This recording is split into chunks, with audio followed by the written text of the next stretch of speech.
talk about Francis Ngannou, who was flirting with the idea of coming over to boxing and seems to have talked to some big players in the sport.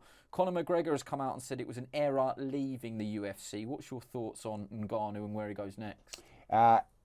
Obviously, he's done it purely for money. I know there's a big thing about the UFC, the best fight the best. But what people don't understand is in the UFC, they work for one person.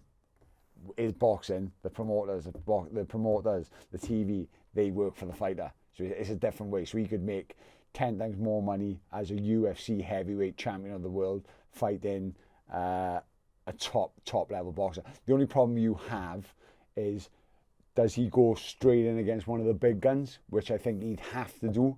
Because I think if you put him in with a journeyman, you will see a difference between someone who can strike in MMA and someone who is a boxer. So you put someone in the top 50, 60 awkward in the world, you'll see the level Ngannou's at. He's targeting a fight with Deontay Wilder, who's just announced that he's on the comeback trail. Is that the money fight for you? I mean, he was also in the ring against Tyson Fury afterwards, against Dillian Whyte, talking that up.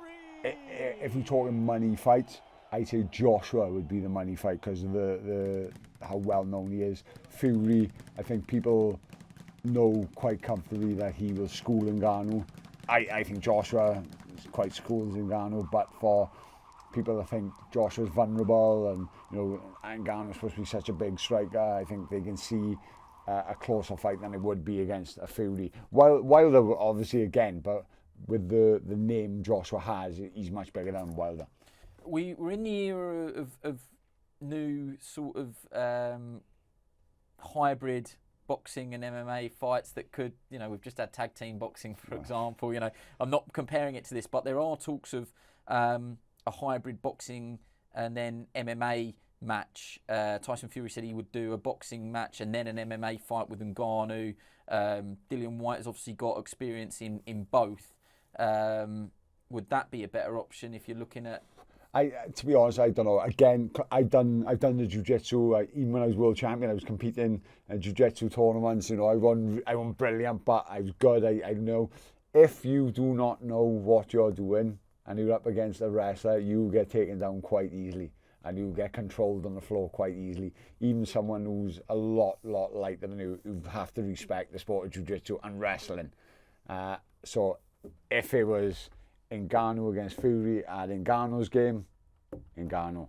But I think Fury got much more of a chance against someone like an Ngannou because he's not a big takedown specialist. But I think Ngannou's got no chance against Fury in boxing. After Francis has tried boxing, do you ever see a way back into the UFC? And if it's sooner rather than later, the new heavyweight champ John Jones is obviously a fight that a lot of people have put on their wish list. Could it ever happen?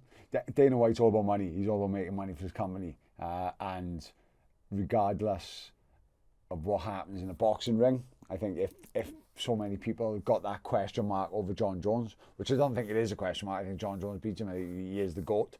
I think if you got that question mark and enough people want to see Ngannou Jones and Ngannou wants to come back to the UFC, I think Dana White would never say never.